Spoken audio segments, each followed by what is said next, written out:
Good morning students, I am Kalyani ma'am and I am your financial management teacher.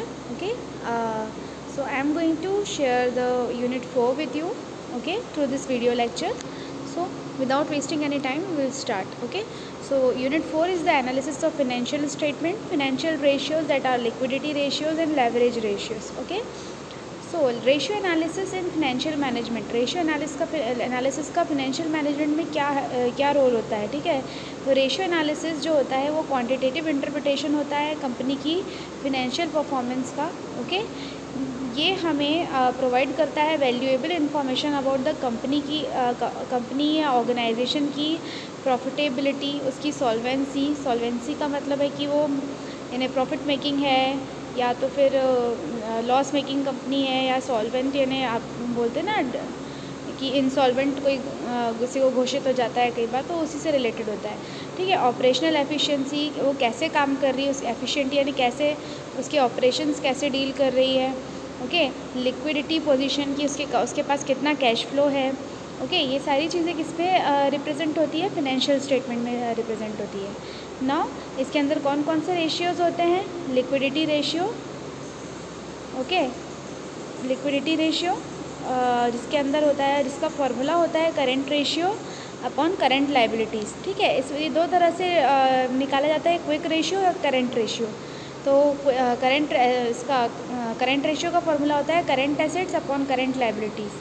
Quick ratio का formula आता है liquid assets upon current liability, ठीक है।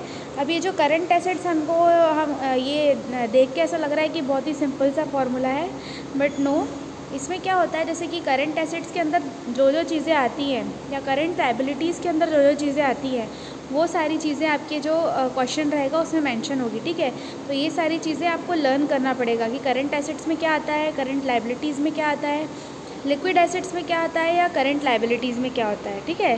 कई बार ऐसा भी हो सकता है कि आपको डायरेक्ट करेंट लाइबिलिटीज़ दे दी हो, ठीक है, या करेंट एसेट्स ही दे दिए हो, तो आपको वो सारी चीज़ें देखना पड़ेगा। Now we will go to the leverage ratio. तो लेवरेज रेशियो क्या होता है, टोटल एसेट्स टू डेप्ट रेशियो, ठीक है, total assets upon long term assets, ठीक है। या तो फिर डेप्ट इक्विटी रेशियो का फॉर्मूला क्या होता है, long term debts upon shareholder fund, shareholder का फंड कितना है। ओके, तो इसमें भी जो टोटल एसेट्स रहेगी इसमें भी काफ़ी सारी चीज़ें इंक्लूड होगी। इसके लिए आपको ऑनलाइन देखना पड़ेगा, या अपने प्रीवियस ईयर में अगर किसी का कॉमर्स बैकग्राउंड से हैं तो आप लोग अपनी कॉपीज़ में देखिए कि करंट एसेट्स में क्या क्या आता है, करंट लाइबिलिटीज़ में क्या क्या चीज़ें आती हैं, लिक्विड एसेट्स में क्या आता है, करंट लाइबिलिटीज़ में क्या आती है, ये आपको लर्न होना चाहिए। ओके, एग्ज़ाम के पहले आपको ये चीज़ें लर्न करिए कि कौन कौन सी चीज़ें, टोटल एसेट्स में क्या क्या आएगा, लॉन्ग टर्म डेब्ट्स में क्या क्या आएगा, ये सारी चीज़ें आपको पता होनी चाहिए, ठीक है। Now we will go to our illustration 1। Illustration 1 में अगर हमको पूछा गया कि calculate the current ratio from the following information, ठीक है, इस इन्फॉर्मेशन से हमको क्या करना है, फाइंड करना है करेंट रेशियो। करेंट रेशियो का फॉर्मूला देखिए, दिख रहा है आपको, current assets upon current liabilities, ठीक है। आप चाहे तो मैं 2 मिनट के लिए इसको होल्ड करती हूँ, इसका स्क्रीनशॉट ले लीजिए। वैसे तो मैंने ये वाला जो टॉपिक है ये मैंने हमारे क्लासरूम पे भी डाल दिया है, तो क्लासरूम में भी आप गो थ्रू करेंगे तो आपको इसकी सारी डिटेल्स मिल जाएंगी, ठीक है। इन्हीं क्वेश्चंस को आप अच्छे से पढ़िए, क्योंकि इसी के से रिगार्डिंग मैं आपको एग्ज़ाम्स में ये वाले जो इलस्ट्रेशंस हैं इनका भी आपको देने वाली हूँ। Okay, so please be prepared, आप इसी से रिलेटेड क्वेश्चंस आपको आएंगे तो आपको उनके लिए प्रिपेयर होना है, ठीक है। बहुत हार्ड नहीं होता अगर आपको इनमें पता है ना कि किस करंट एसेट्स में क्या आता है, करंट लाइबिलिटीज़ में क्या होता है, तो यानी 2 मिनट का काम है, 2 मिनट में आप आंसर लिख के अपना पेपर दे के जा भी सकते हो, ठीक है। तो आपको लेंदी थियरी लिखने की ज़रूरत नहीं रहेगी। ओके, सो इन्वेंट्रीज़ कितने की दी हुई है यहाँ पे, 50,000 की। ट्रेड रिसीवेबल्स कितना दिया है, 50,000 का। एडवांस टैक्स जो है वो 4,000 का दिया हुआ है। कैश और कैश एक्विलेंट्स दिया हुए 30,000 के। द ट्रेड पेबल्स दिया है 1 लाख का एंड शॉर्ट टर्म बोरोइंग्स दी हुई है, जैसे कि बैंक ओवरड्राफ्ट बोला जाता है, वो 4,000 का दिए हुए है, ठीक है। जैसे कि हमने देखा करंट रेशियो का फॉर्मूला क्या होता है, current assets upon current liabilities. अब इसमें करंट एसेट्स में क्या क्या चीज़ें आती है, जैसे मैंने आपको बताया था कि करंट एसेट्स में कुछ चीज़ें आती हैं जो कि आपको पता होना चाहिए। तो करंट एसेट्स में आती है हमारी inventories, trade receivables advance tax, cash and cash equivalents, ठीक है। और करंट लाइबिलिटीज़ में क्या क्या आती है, ट्रेड पेबल्स और शॉर्ट टर्म बोरोइंग्स। सिर्फ इतना ही नहीं, और भी चीज़ें आती हैं। इतनी चीज़ें क्यों दी गई हैं, क्योंकि ये क्वेश्चन में मेंशन है, ओके। और भी चीज़ें होती हैं, आप थोड़ा सा गो थ्रू करिए करंट एसेट्स में क्या क्या चीज़ें आती हैं। ऑनलाइन भी देखेंगे तो मिल जाएगा, आप वो सारी चीज़ें याद रखिए, ओके, ठीक है। तो करंट एसेट्स में हमारा क्या दिया हुआ है, इन्वेंट्रीज दिया हुआ है। इन्वेंट्रीज कितना है, 50,000 का दिया है। ट्रेड रिसीवेबल दिया हुआ है जो कि 50,000 का है। एडवांस टैक्स दिया हुआ है जो कि 4,000 का है, ठीक है। और कैश एंड कैश एक्विवेलेंट्स दिए हुए हैं जो कि 30,000 के हैं, ठीक है। तो इन सब का टोटल मिला के हो गया 1,34,000, जो कि हो गई हमारी करंट एसेट्स, ठीक है। Now we will go to the current liabilities. Current liabilities किस किस से मिलके बनी हुई है, trade payables, okay, and short term borrowings. Trade वैसे तो हम क्वेश्चन देख के भी थोड़ा समझ सकते हैं कि लाइबिलिटीज़ मतलब क्या होता है कि हमको क्या चीज़ें देनी है, क्या हमको पे करना है, तो ठीक है।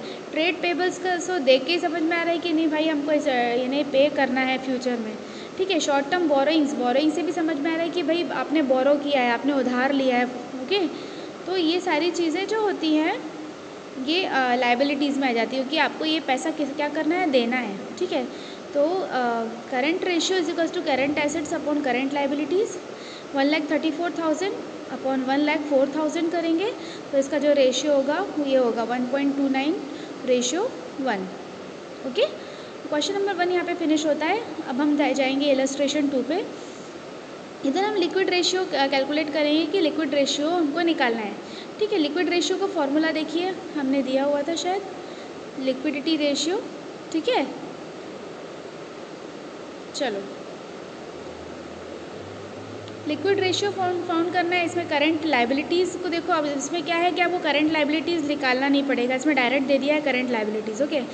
अब करंट एसेट्स कितनी है, 80,000 की। इन्वेंट्रीज, एडवांस टैक्स मतलब टैक्स आपने एडवांस में ही पे कर दिया, प्रीपेड एक्सपेंसेस, ठीक है।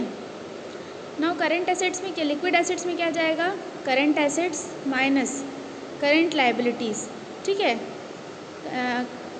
करंट एसेट्स में से माइनस कर देंगे हम, क्या क्या माइनस करेंगे, inventories, prepaid expenses, advance tax, ये सब हमने माइनस किया तो अमाउंट क्या हो गया, ठीक है, 50,000। नाउ करंट लाइबिलिटीज़ कितनी है, 50,000 की, ठीक है। तो इसका हम अगर लिक्विड रेशियो फाइंड करेंगे तो current assets upon current liabilities क्या रेशियो हो गया, 1:1, okay. Now illustration 3, calculate the total assets to डेप्ट रेशियो। हमको डेप्ट रेशियो में टोटल एसेट्स फाइंड करना है। इसमें शेयर होल्डर्स का फंड दिया हुआ है, ठीक है। टोटल एसेट्स टू डेप्ट रेशियो, डेप्ट रेशियो हमको ऊपर साइड मेंशन किया हुआ था, मैं आपको बता देती हूँ।